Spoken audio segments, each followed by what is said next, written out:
ओम शांति। आज 3 सितंबर 2025। आज के ईश्वरीय महावाक्यों में हमारे परमपिता परमात्मा शिव कहते हैं, मीठे बच्चे, सत्य पंडा आया है तुम्हें सच्ची सच्ची यात्रा सिखलाने।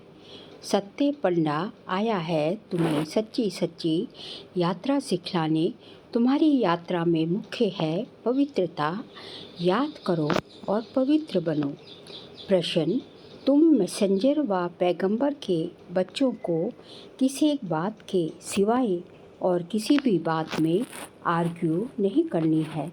उत्तर, तुम मैसेंजर के बच्चे सबको यही मैसेज दो कि अपने को आत्मा समझो और बाप को याद करो, तो इस योग अग्नि से तुम्हारे विकर्म विनाश होंगे। यही ओना रखो, बाकी और बातों में जाने से कोई फ़ायदा नहीं। तुम्हें सिर्फ सभी को बाप का परिचय देना है, जिससे वह आस्तिक बने। जब रचता बाप को समझ लेंगे तो रचना को समझना सहज हो जाएगा। गीत, हमारे तीर्थ न्यारे हैं। ओम शांति। मीठे मीठे रूहानी बच्चे जानते हैं कि हम सत्य तीर्थवासी हैं, सच्चा पंडा, और हम उनके बच्चे जो हैं वह भी सच्चे तीर्थ पर जा रहे हैं। ये है झूठ खंड अथवा पतित खंड। अभी सचखंड या पावन खंड में जा रहे हैं। मनुष्य यात्रा पे जाते हैं ना। कोई खास यात्राएं लगती हैं जहाँ पर कोई कभी भी जा नहीं। कभी कोई खास यात्राएं लगती हैं जहाँ पर कोई कभी भी जा सकते हैं। ये भी यात्रा है।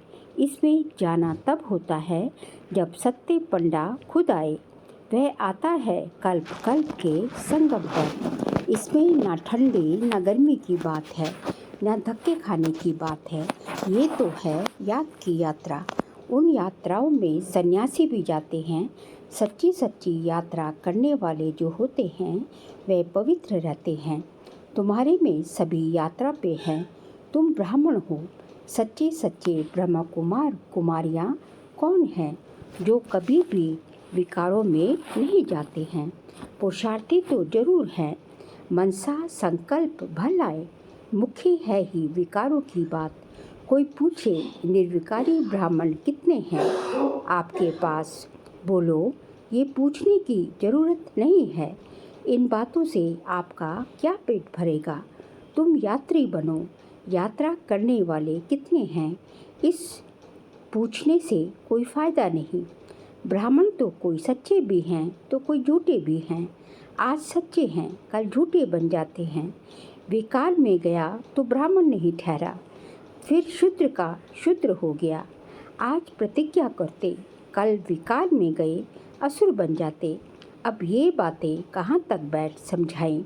इनसे पेट तो नहीं भरेगा व मुख मीठा नहीं होगा। यहाँ हम बाप को याद करते हैं और बाप की रचना के आदि मध्य अंत को जानते हैं। बाकी और बातों में कुछ रखा नहीं। बोलो, यहाँ बाप की याद सिखाई जाती है और पवित्रता है मुख्य। जो आज पवित्र बन फिर अपवित्र बन जाते हैं तो वे ब्राह्मण ही नहीं ठहरा। वह हिसाब कहाँ तक बैठ तुमको सुनाएंगे। ऐसे तो बहुत गिरते होंगे माया के तूफानों में, इसलिए ब्राह्मणों की माला नहीं बन सकती। हम तो पैगंबर के बच्चे पैगाम सुनाते हैं। मैसेंजर के बच्चे मैसेज देते हैं। अपने को आत्मा समझ और बाप को याद करो, तो इस योग अग्नि से विकर्म विनाश होंगे। ये ओना रखो। बाकी प्रश्न तो ढेर के ढेर मनुष्य पूछेंगे, सिवाय एक बात के और कोई बातों में जाने से कोई फ़ायदा ही नहीं। यहाँ तो ये जानने का है कि नास्तिक से आस्तिक, निधन से धन के कैसे बने, जो धनी से वर्षा पाए, ये पूछो। बाकी तो सब पुरुषार्थी हैं। विकारों की बात में ही बहुत फेल होते हैं। बहुत दिनों के बाद स्त्री को देखते हैं तो बात मत पूछो। कोई को शराब की आदत होती है, तीर्थों पर जाएंगे तो शराब अथवा बीड़ी की जिनको आदत होगी वह उसके बिगर रह नहीं सकेंगे। छिपा कर भी पीते हैं, कर ही क्या सकते। बहुत हैं जो सच नहीं बोलते हैं, छिपाते रहते हैं। बाबा बच्चों को युक्तियाँ बतलाते हैं कि कैसी युक्ति से जवाब देना चाहिए। एक बाप का ही परिचय देना है जिससे मनुष्य आस्तिक बने। पहले जब तक बाप को नहीं जानते हैं तब तक कोई प्रश्न पूछना ही फालतू है। ऐसे बहुत आते हैं, समझते कुछ भी नहीं, सिर्फ सुनते रहते, फ़ायदा कुछ भी नहीं। बाबा को लिखते हैं 1000 2000 आए, उनसे 2-1 समझने लिए आते रहते हैं। फलाना फलाना बड़ा आदमी आता रहता है, हम समझ जाते हैं उनको जो परिचय मिलना चाहिए वह मिला नहीं है।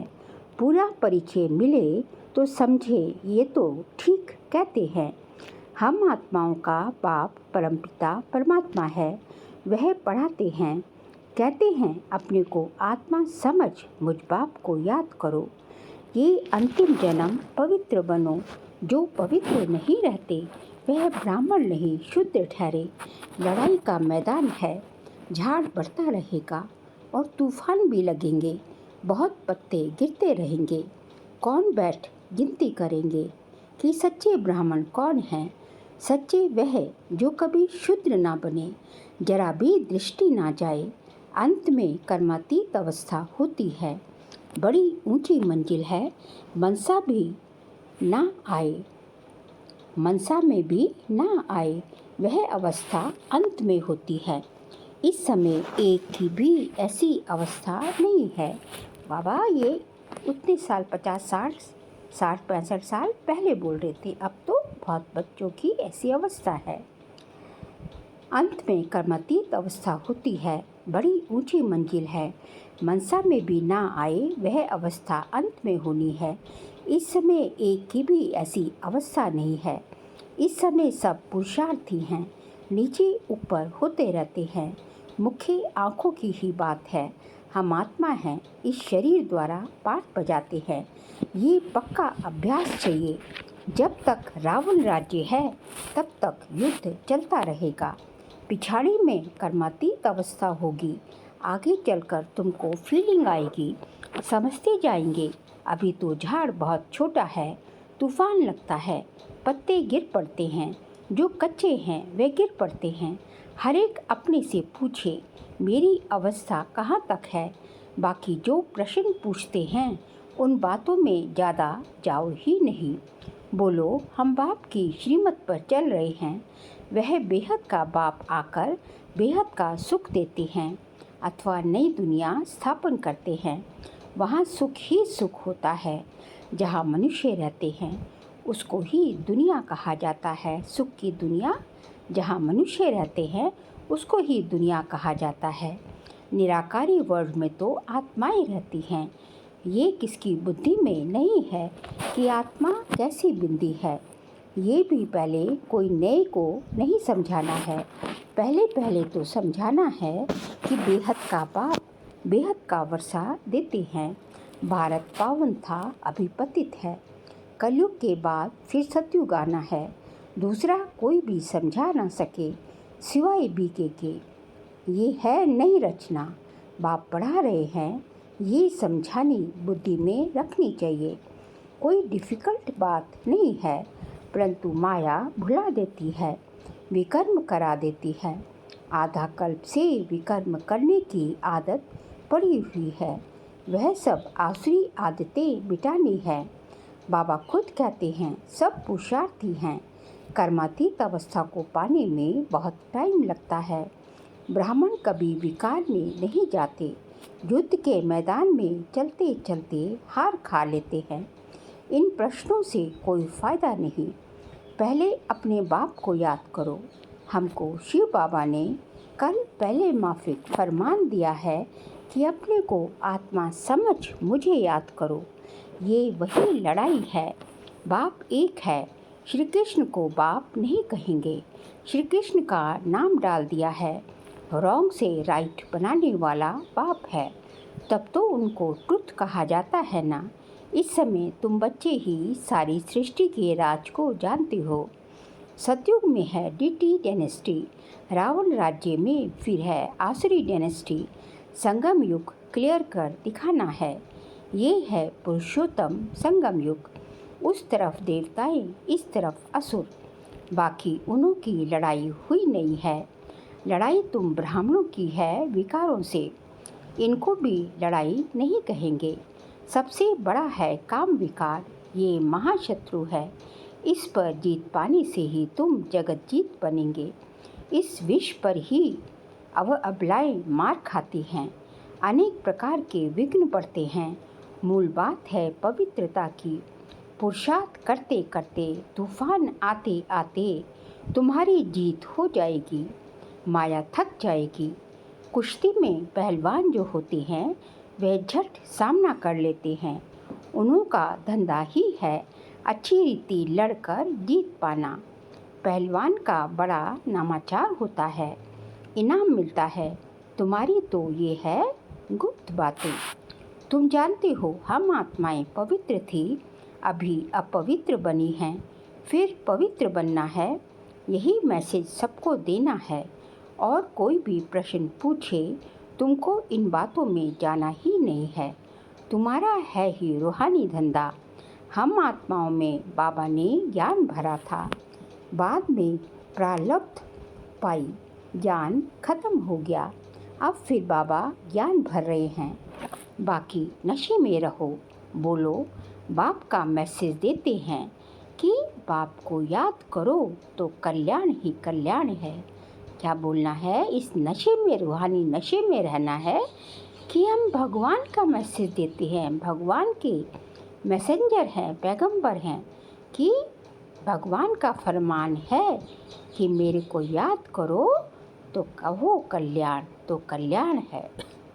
तुम्हारा धंधा ही ये रूहानी है। पहली पहली बात कि बाप को जानो। बाप ही ज्ञान का सागर है। वह कोई पुस्तक थोड़ी ही सुनाते हैं। वो लोग जो डॉक्टर ऑफ फिलॉसफी आदि बनते हैं वह किताब पढ़ते हैं। भगवान तो नॉलेजफुल है, उनको सृष्टि के आदि मध्य अंत की नॉलेज है। वह कुछ पढ़ा है क्या? वह तो सब वेदों शास्त्रों आदि को जानते हैं। बाप कहते हैं मेरा पाठ है तुमको नॉलेज समझाने का। ज्ञान और भक्ति का कॉन्ट्रास्ट और कोई बता ना सके। ये है ज्ञान की पढ़ाई। भक्ति को ज्ञान नहीं कहा जाता है। सर्व का सद्गति दाता एक ही बाप है। वर्ल्ड की हिस्ट्री जरूर रिपीट होगी। पुरानी दुनिया के बाद फिर नई दुनिया जरूर आनी है। तुम बच्चे जानते हो, बाबा हमको फिर से पढ़ाते हैं। बाप कहते हैं मुझे याद करो, जोर सारा इस पर है। बाबा जानते हैं बहुत अच्छे अच्छे नामी ग्रामी बच्चे इस याद की यात्रा में बहुत कमज़ोर हैं, और जो नामी ग्रामी नहीं, बांधेलियाँ हैं, गरीब हैं, वह याद की यात्रा में बहुत रहती हैं। हर एक अपने दिल से पूछे मैं बाप को कितना समय याद करता हूँ। बाबा कहते हैं बच्चे जितना हो सके तुम मुझे याद करो, अंदर में बहुत हर्षित रहो। भगवान पढ़ाते हैं तो कितनी खुशी होनी चाहिए। बाप कहते हैं तुम पवित्र आत्मा थी, फिर शरीर धारण कर पाठ बजाते बजाते पतित बने हो। अब फिर पवित्र बनना है, फिर वही देवी पाठ बजाना है। तुम देवी धर्म के हो ना, तुमने ही 84 का चक्र लगाया। सब सूर्यवंशी भी 84 जन्म थोड़े ही लेते हैं, पीछे आते रहते हैं ना। नहीं तो फट से सभी आ जाएं। सवेरे उठकर बुद्धि से कोई काम ले तो समझ सकते हैं। बच्चों को ही विचार सागर मंथन करना है, शिव बाबा तो नहीं करेंगे। वह तो कहते हैं ड्रामानुसार जो कुछ सुनाता हूँ ऐसे ही समझो। कल पहले माफिक जो समझाया था वही समझाया है। मंथन तुम करते हो, तुमको ही समझाना है। ज्ञान देना है, ये ब्रह्मा भी मंथन करते हैं। भीखे को मंथन करना है, शिव बाबा को नहीं। मूल बात कोई से भी ज़्यादा टॉक नहीं करनी है। आर्ग्यू शास्त्रवादी आपस में बहुत करते हैं। तुमको आर्ग्यू वाद विवाद नहीं करना है, तुमको सिर्फ पैगाम देना है। पहले सिर्फ मुख्य एक बात पर समझाओ और लिखाओ। पहले ये सबक पाठ रखो कि ये कौन पढ़ाते हैं, सो लिखो। ये बात तुम पिछाड़ी में ले जाते हो, इसलिए संशय पड़ता रहता है। निश्चय बुद्धि ना होने के कारण समझते नहीं है। बाबा कहते हैं सबसे पहले ये पाठ उनको पक्का कराओ, ये लेसन पक्का कराओ कि तुम्हें पढ़ाने वाला कौन है। तुम्हें पढ़ाने वाला इस सृष्टि का रचयिता है, स्वयं परमपिता परमात्मा शिव है। पहले ये पक्का होना चाहिए। जब ये पक्का हो जाएगा तो संशय आने की मार्जिन कम हो जाएगी। निश्चय बुद्धि ना होने के कारण समझते नहीं हैं, सिर्फ कह देते बात तो ठीक है। पहले मुख्य बात ही ये है, रचता बाप को समझो, फिर रचना का राज समझना। मुख्य बात गीता का भगवान कौन, तुम्हारी विजय भी इनमें होनी है। पहले कौन सा धर्म स्थापन हुआ, पुरानी दुनिया को नई दुनिया कौन बनाती है। बाप ही आत्माओं को नया ज्ञान सुनाते हैं, जिससे नई दुनिया स्थापन होती है। तुमको बाप और रचना की पहचान मिलती है। पहले तो अल्फ पर पक्का कराओ तो बेबादशाही है ही। यदि अल्फ जो है, अल्फ को पक्का कर लेंगे, ये कौन पढ़ाने वाला है, अल्लाह कौन है, भगवान कौन है, तो फिर उनकी जो है, उनसे जो है राजाई क्या मिलती है, उनसे क्या मिलता है, उनसे बादशाही क्या मिलती है, तो जो है ये भी बेबादशाही भी पक्की हो जाएगी। बाप से ही वर्षा मिलता है, बाप को जाना और वर्षे का हकदार बनना। बच्चा जन्म लेता है, माँ बाप को देखा और बस पक्का हो जाएगा। माँ बाप के सिवाय कोई के पास जाएगा भी नहीं, क्योंकि माँ से दूध मिलता है।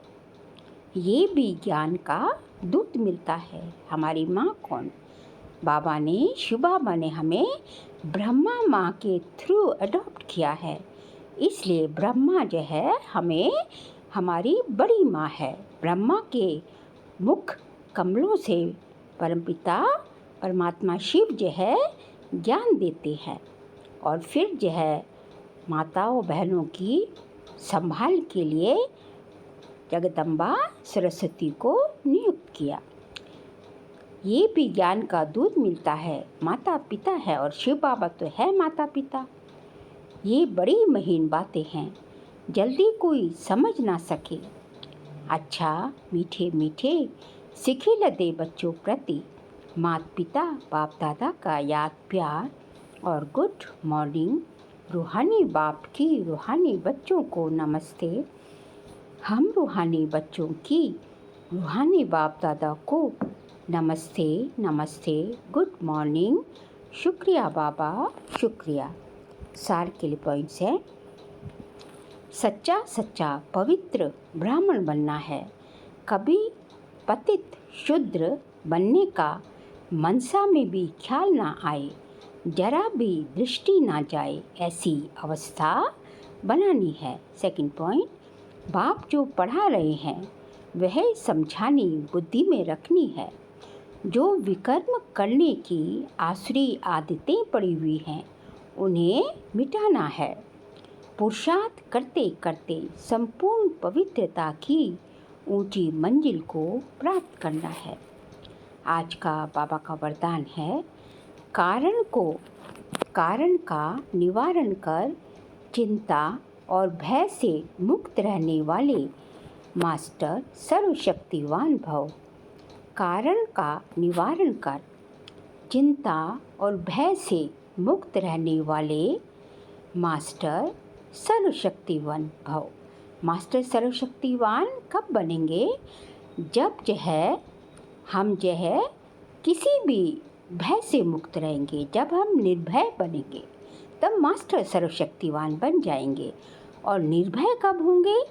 जब जो है हम किसी भी चिंता से, किसी भी कारण को निवारण में उसका सॉल्यूशन निकालेंगे।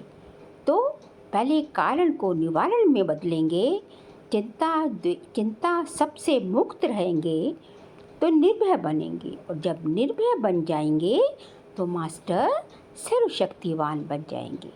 वर्तमान समय अल्पकाल के सुख के साथ चिंता और भय, ये दो चीज़ें तो हैं ही। क्या? एक चिंता और भय। जहाँ चिंता है वहाँ चैन नहीं हो सकता। इसलिए कहा जाता है ना कि चिंता चिता समान है। जहाँ चिंता है वहाँ चैन नहीं होगा। जहाँ भय है वहाँ शांति नहीं हो सकती। और सुख चैन, यही तो दो चीज़ें चाहिए। सुख चैन शांति, यही तो मूल चीज़ें होती हैं जीना अच्छी ज़िंदगी के लिए। तो सुख के साथ ये दुख अशांति के कारण भी हैं ही।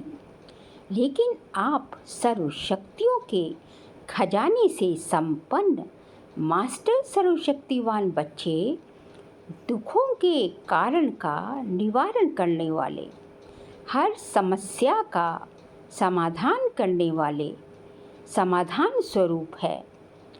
इसलिए चिंता और भय से मुक्त हो। कोई भी समस्या आपके सामने खेल करने आती है, ना कि डराने। क्योंकि हम तो मास्टर सर्वशक्तिवान है ना। सर्वशक्तिवान के बच्चे मास्टर सर्वशक्तिवान, और मास्टर सर्वशक्तिवान हैं तो सभी खजानों से संपन्न हैं, सर्वशक्तियों के खजाने से संपन्न हैं। तो हर समस्या का हमारे पास समाधान होना चाहिए। हर दुखों का हमारे पास दुखों के कारण का निवारण होना चाहिए। जब इस तरह का हो जाएगा तब हमारे पास कोई चिंता नहीं रहेगी, कोई भय नहीं रहेगा। किसी भी चिंता से, हर भय से मुक्त। और तब जो है कोई भी समस्या हमें खेल समान प्रतीत होगी, उससे हम डरेंगे नहीं। स्लोगन है, अपनी वृत्ति को श्रेष्ठ बनाओ तो आपकी प्रवृत्ति स्वतः श्रेष्ठ हो जाएगी। अपनी वृत्ति को श्रेष्ठ बनाओ तो आपकी प्रवृत्ति स्वतः श्रेष्ठ हो जाएगी। देखो कितना संबंध है वृत्ति प्रवृत्ति, प्र प्लस वृत्ति। प्र मतलब अपनी, तो जब अपनी मतलब अपनी जो है, अपनी वृत्ति जो है श्रेष्ठ बन जाएगी तो हमारा परिवार, हमारी प्रवृत्ति जो है स्वतः ही श्रेष्ठ बन जाएगी। क्यों? क्योंकि जब हमारी वृत्ति और सबके प्रति जो है आदर सत्कार की, कल्याण की, शुभकामना से संपूर्ण होगी तो जो है हम किसी के प्रति जब बुरा सोचेंगे ही नहीं तो हमें रिटर्न में भी सबकी दुआएं मिलेगी। और जब सबकी दुआएं मिलेगी, जब सब हमसे संतुष्ट होंगे तो हमारी प्रवृत्ति स्वतः ही सुख में बन जाएगी, श्रेष्ठ बन जाएगी। फिर सितंबर मास का अव्यक्त इशारे का सब्जेक्ट है, अब लगन की अग्नि को प्रज्वलित कर योग को ज्वाला रूप बनाओ। क्या करना है कि बाबा से लगन ऐसी होनी चाहिए, बाबा से लगन की जो अग्नि है ना उसको जलाना है, वो प्रज्वलित करनी है कि अग्नि के समान लगन हो जाए। और उसमें जब ऐसा होगा, बाबा से लगन इतनी शक्तिशाली होगी तो इस शक्तिशाली जो है योग की ज्वाला जो है शक्तिशाली, हमारे से निकले हुए प्रकंपन, हमारे से निकले हुए वाइब्रेशन जो है एक बहुत शक्तिशाली होंगे और उसमें सारे विकर्म जो है सब भस्म हो जाएंगे। सब जो है हमारे पाप कर्म जो है उसमें जो है भस्मीभूत हो जाएंगे। तो यही बाबा कह रहे आज का पॉइंट है समय प्रमाण। अब सर्व ब्राह्मण आत्माओं को समीप लाते हुए ज्वाला स्वरूप का वायुमंडल बनाने की सेवा करो। उसके लिए चाहे भट्टियाँ करो या आपस में संगठित होकर रू रिहान करो, लेकिन ज्वाला स्वरूप का अनुभव करो और कराओ। इस सेवा में लग जाओ तो छोटी छोटी बातें सहज परिवर्तन हो जाएंगी। तो हम क्या बाबा कह रहे हैं कि लगन की अग्नि कैसे जलेगी? भट्टियाँ करो, चाहे संगठित योग करो, कुछ भी करो, लेकिन करना है जिससे जो आपके संबंध संपर्क में आने वाली ब्राह्मण आत्माएं हैं उनको भी ये संग का रंग लगेगा और उनमें भी ऐसी योग की ज्वाला प्रज्वलित होगी और तो संगठित रूप में फिर ऐसी ज्वाला निकलेगी, ऐसी जिसमें कि सब की छोटी छोटी बातें सहज ही परिवर्तन हो जाएंगी। इसके लिए बाबा कहते हैं आपके पास तलवार भी होनी चाहिए और ढाल भी होनी चाहिए। तलवार से जो है विकारों का विनाश करो और ढाल से साथ साथ जो है हमें जो है अपनी रक्षा भी करनी है। तो दोनों काम, विनाश भी करना है और साथ साथ जो है क्या करनी है, हमें जो है पालना भी साथ साथ करनी है। तो दोनों काम जो है साथ साथ होने चाहिए। अच्छा, ओम शांति।